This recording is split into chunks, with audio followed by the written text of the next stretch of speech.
It's actually been a full year, and I think it was around March that I had reached out to you around COVID times about sitting down to do a little interview just to talk about the work that you do at Wardrobe Therapy, what it means to build a dream. And so I'm super excited to have the owner, our co-owner and partner, Elizabeth Beansmith, and my personal boss here to talk with us a little bit about dreams and what it means to build a dream and just all the nuanced things. So I'm super excited to have you here. Thank you for having me. And I don't feel like a boss. I feel like we're colleagues. I know. And very much. I was like, officially, you're my boss. Okay. But I think we have that synergy. You always kind of create a group dynamic with us. And that's one of the things I think I love most about the work that we do. We're all in it together, and we really are all co-laborers together, which I think is like super cool. Oh my gosh. I think in the creative world too, you have to have, it takes each component. We were giggling before, I know we went on, but to hear all of our personalities of what we're trying to do or what we're looking for, it makes the team a team.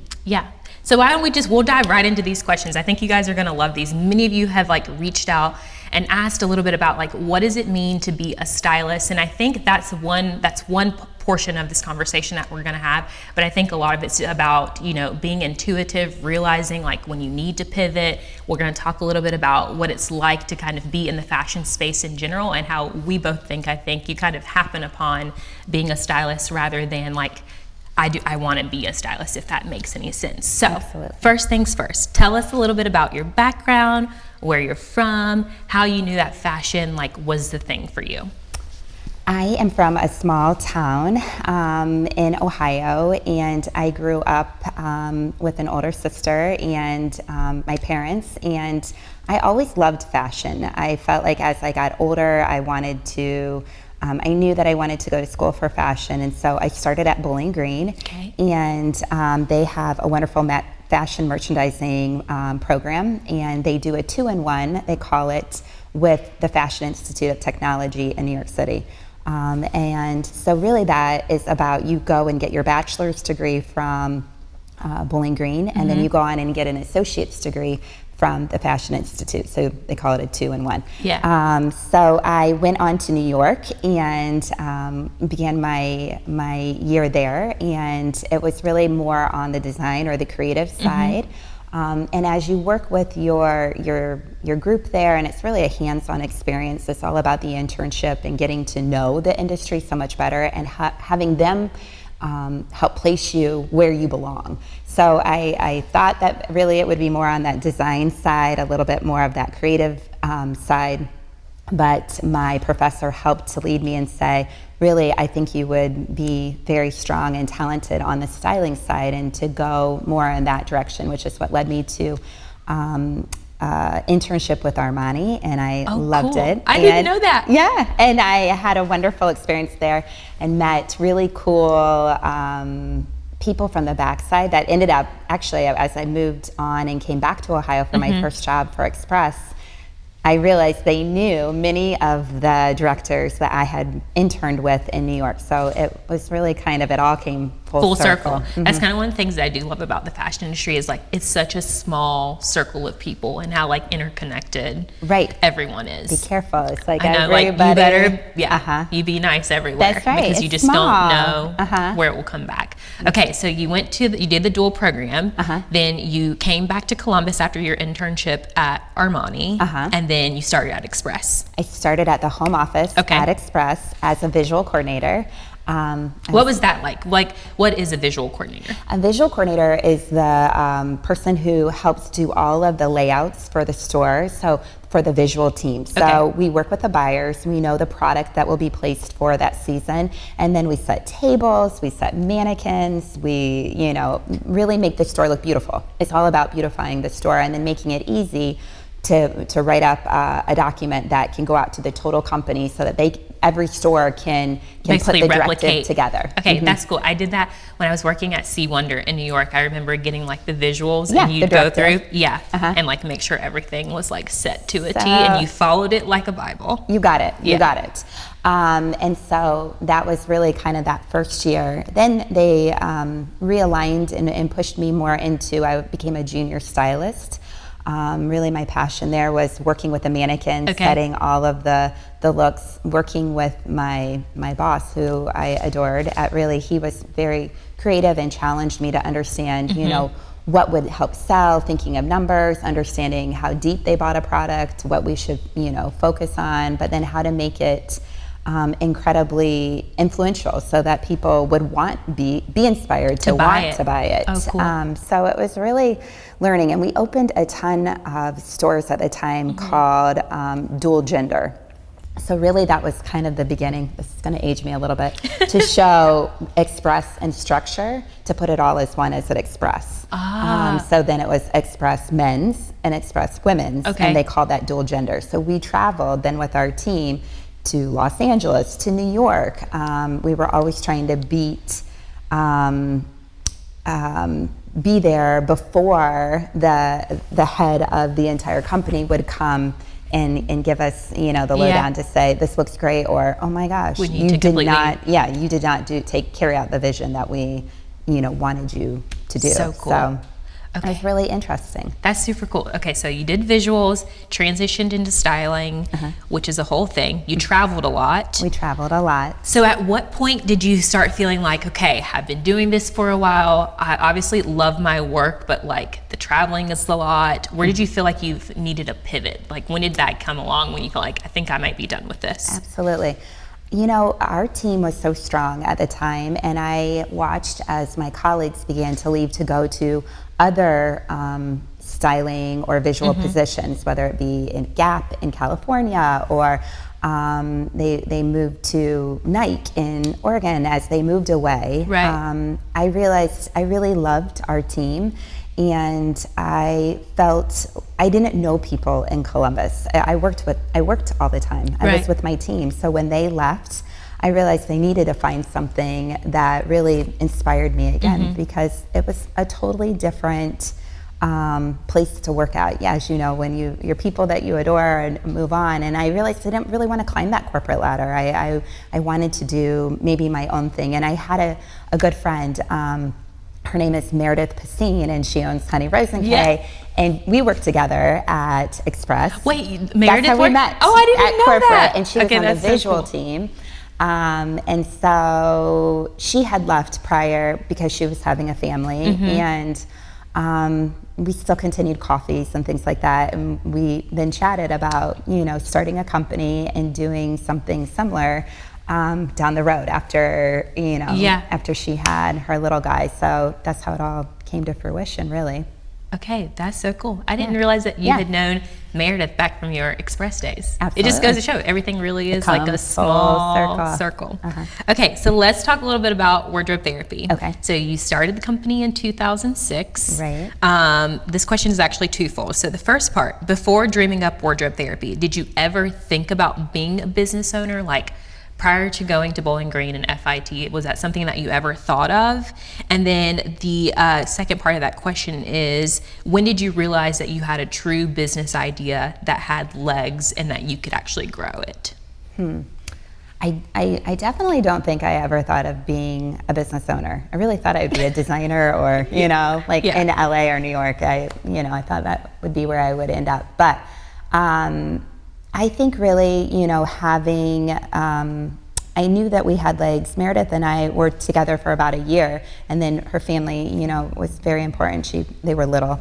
And we, as we started to really, it became like something that we thought we would try and really work on building. It became more of a reality every day. We had people that were really reaching back out, and clients that were, you know, coming around each season, and it really began to feel like we were starting to get quite a bit of empowerment through that movement. And I think as time went on, I really realized, oh my gosh, in the first couple of years, we really had so many people that were there to support and push and encourage and make you dream larger, that it almost felt like riding a bike. Like as you kept going, it was just like no natural way to stop. Yeah, like snowball. We'll just keep doing this. Yeah. Okay, that's super cool. Yeah. So how long was Meredith with you during like those early years? And was there ever a period where then you became a solopreneur? Yes. Or what was all of that like in those formative years? So the first like year and a half to 2 years, Meredith and I were together, and then she left the company, and I was the sole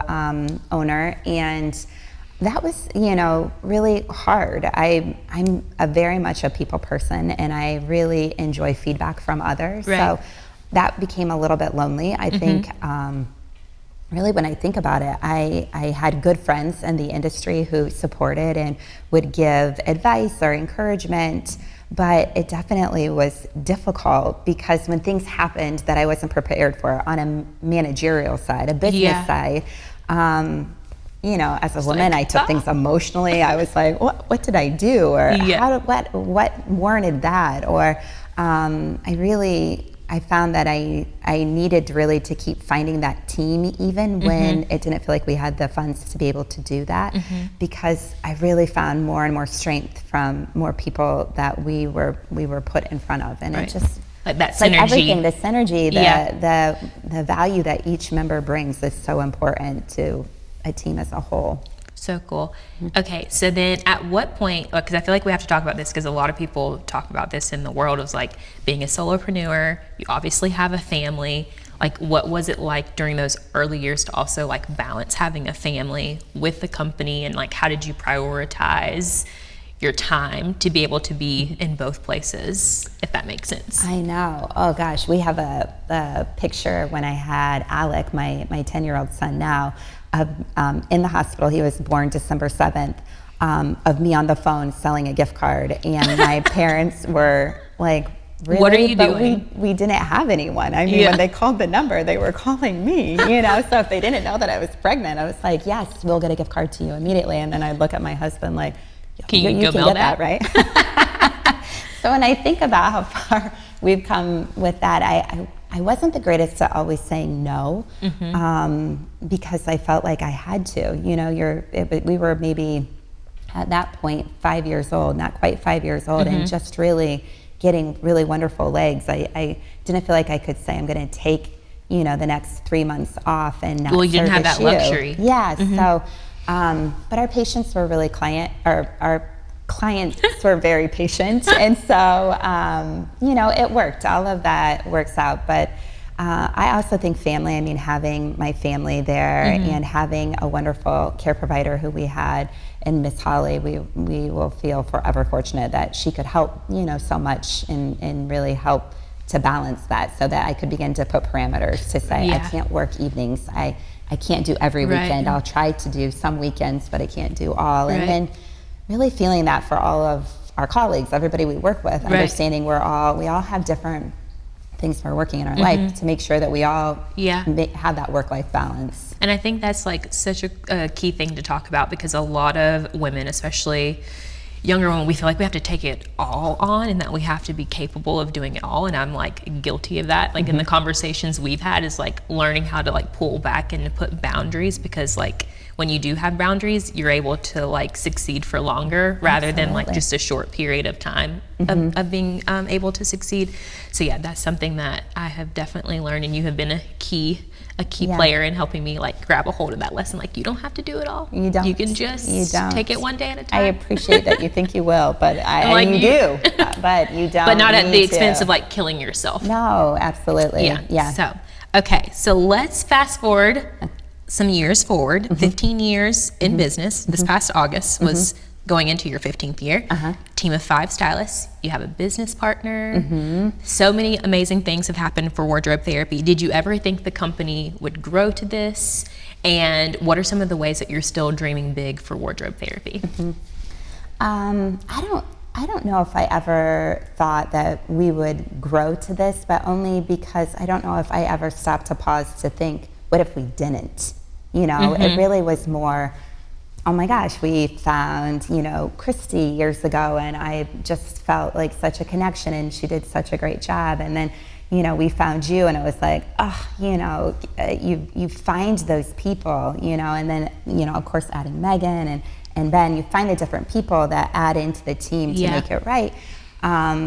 it's like one foot in front of the other, and it just keeps working, and the excitement grows. And then having Katie join as a partner was like the icing on the cake for all of us. I felt like it was a way to help the team. It was a way to have a partner that loved fashion and had a passion behind our brand. And I don't know, sometimes I have a pinch me moment because I watch everybody do what they're so talented at, and it's hard to believe that we created this and it was, many years ago. But I think the key in understanding your business, I had a mentor tell me, you don't have to do it all. The key is important when you realize you can't.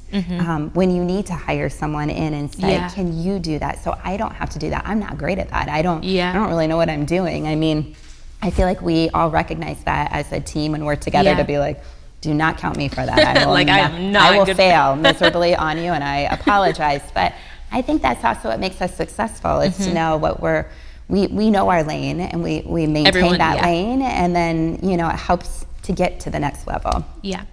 Okay, that's cool.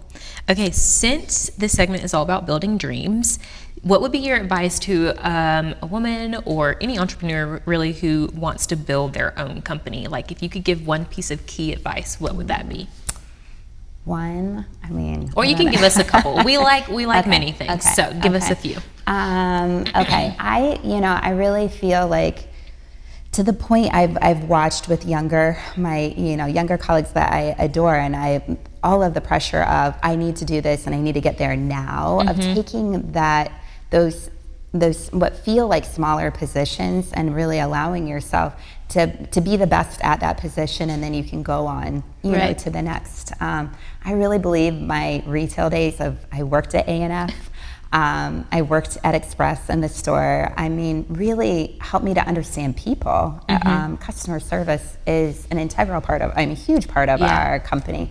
And working with a variety of different personalities, and that really helped to work at that position and really understand. And I think a lot of people don't want to do that. They feel like that's not necessary to go to be that next level, when it's so vital. They just want to beeline to that whatever step, that position is they're looking for. And I think it's, take every moment that you're going through and really apply it and learn from it. So then if you didn't love it, why didn't you love it, and how not to go forward in that way. I think that would be my single advice. And also, really don't get caught up on, don't take yourself too seriously with it. That takes away the fun a little bit too. It's just really slowing down and enjoying, because every 10 years, now that I'm 40, I feel like when I look back at my 20s, they were there for a purpose. They were hard. But they were there to help keep the grounding, the stepping stones to get here. It's like, one thing after another. Absolutely. Okay, would you mind telling the people what would be the key difference between a corporate stylist and a personal stylist? Because I feel like, when you're kind of doing research out there, a lot of people are really unsure, I think, sometimes of what we do as a personal stylist and how that differs from the job of a corporate stylist. Okay, I think there's really three things. When I think of a corporate stylist, where I was, we had the luxury of, we called her a Betty, which is why we now love we have our mannequins Betty. called Betty. Yeah, we have Bettys. Betty can't talk back to you. Betty you can be as inspirational as you want on a Betty, and on a human being, we have opinions. They have opinions, and we can speak them to say, I don't love that, or I wouldn't wear this piece, or I love this. This feels so great. I feel like myself. So that's a huge difference between a corporate and an individual. Also, from a corporate perspective, you are dressing mannequins every day, so they feel perfect. They really are. You can pin them. So you curated. Can make it perfect. You can make it beautifully designed. And again, on a real human being, we all have curves. We have, areas we love, areas we hate. Yes. Yeah, and so, again, if you don't enjoy that human interaction and listening and being able to change accordingly, then more of that corporate side is a little bit better, because a Betty doesn't really speak back to you, obviously. There's no Your feedback. boss might, but the Betty does not. And also, I think on the corporate styling, There is a lot more creative freedom, you know, because depending upon the brand that you're representing and working for, you're really pushed to elevate and make sure that that store or that brand is shown at the most fashionable. Completely aspirational. Right. And again, from an individual perspective, you know, again, you have to work accordingly. Not everybody wants to be the fashion leader of their community. They're getting dressed to be a business owner. They're getting dressed to be a stay-at-home mom. They're getting dressed to, you know, be in an active lifestyle. And so it's a little bit different there. And I think even from our brand, we've heard it that people say, oh, wardrobe therapy I love, but I don't know if I always say they're the most aspirational, but we always can't be. You know, we're working, we have to be relatable. We have relevant to the be client. Relevant to our clients. Yeah. We know what works. We all have our fashion backgrounds and our degrees, but we can't always be pushing them to the level of saying you're going to go walk the runway, because they don't want to be doing that. That's not their goal. And I think too, that's like when people ask me like, what do you think is like one of the most like vital components of being a stylist, and like having the ability to like remove yourself from the equation and to listen what people are telling you, and so that way you can deliver at the level that they need you to. I'm not there to make her a fashionista if she doesn't want to be. If she just wants to feel good in her clothes, like that is my number one job, but I have to be listening to be able to hear that. I love that. It's 100% true. And I really think that those are the three huge takeaways that I've learned, you know, that really helped me. But I mean, I miss my days of being with Betty, but they were lonely too, because they don't communicate. Betty. It was Betty, you know. But anyway, so I really think either path that you go down, they're incredibly they're needed for the fashion industry, and it's such an important aspect that is not glamorous. I think many people feel like it's glamorous. Perhaps we should talk about that, because I do think a lot of people think that the job that we do is like, it's glamorous, and honestly, it's a lot of schlepping. It is. If you're in corporate world, you're carrying a Betty on you, you're getting her to another location, you're moving her down the hallway, into a window, whatever. If you're with a client, you're schlepping in boxes and clothing. And they think you're crazy. And they think we're completely nuts. But yeah, it's a lot of work, but a lot of fun too. Totally. And I think you do it because you love clothing, or for us, I think specifically for like our company, we do it because we love the power that clothing can have on people when like paired correctly, and when they're empowered to like understand their shape and their silhouette, and also because you love people, you know? Absolutely. So like all the schlepping, like it doesn't even matter, because like you get to see those two things infused together, and like it makes it totally worthwhile. Agreed. Nothing's better than hearing a client, whether it be a man or a woman, to say, oh my gosh, I got the best compliment today, or I had a colleague recognize me that hasn't ever commented on my dress, or, you know, and that you're feels like worth it. Totally worth it. Makes the moment worth it. Okay, so a little early before we started chit-chatting, we were actually talking about how we really feel like becoming a stylist is something that you more or less happen upon, rather than like it's a distinctive like career path that you choose. So with that in mind, what would you say are some of the like steps that one should be taking if they're interested in being a stylist, or really interested in being in the fashion space at all? Like, what are some of the things that they can be doing to kind of align to make that possible? I definitely think an internship or working at a retail space is so valuable.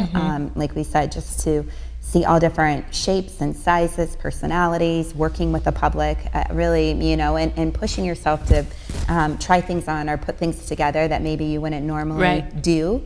I think that retail side is so important. I also believe that if you're really wanting to get into that styling space, to really go out and look, feel fabrications, understand textures, you know, think about the body and the human body and how we're all built so differently, and really what would look great on someone who has curves? What wouldn't look great on someone who has curves? Really understanding and getting that experience is so helpful. And it might be with a tailor, it might be with alterations, you know, working on the backside of an alterations would be also very beneficial. But then also really studying the trends, watching shows, even, you know, people say, well, I can't get there. Well, you don't have to anymore. You can watch them online, which is great. Everything online.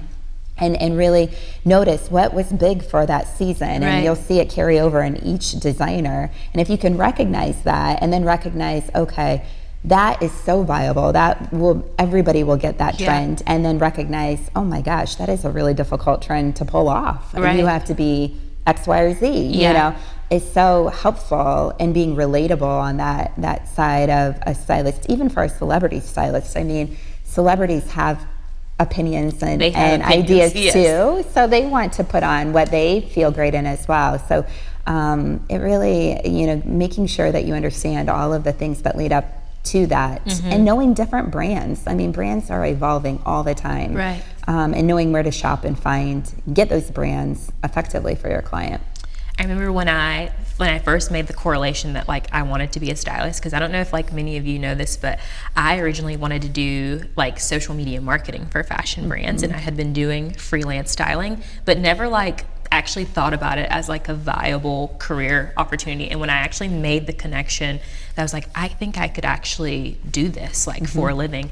I remember just like spending hours on the internet reading the stories of like different well-known stylists, so like Elizabeth Stewart, Kate Young. I happened upon wardrobe therapy during that research time, and like just reading the stories was like everyone's stories was so different. No one actually started out to be a stylist. They all were just in the fashion space, and then they ended up discovering that like styling was what they were good at, and that was their knack, which I thought was super cool. I love that. Yeah, I would agree though. I mean, you think of it with all of us. I mean, you keep evolving and changing and developing a style, and you hone in, and you know, I think it's a natural, it's like an art. It's either very natural or not as natural, you know, to do.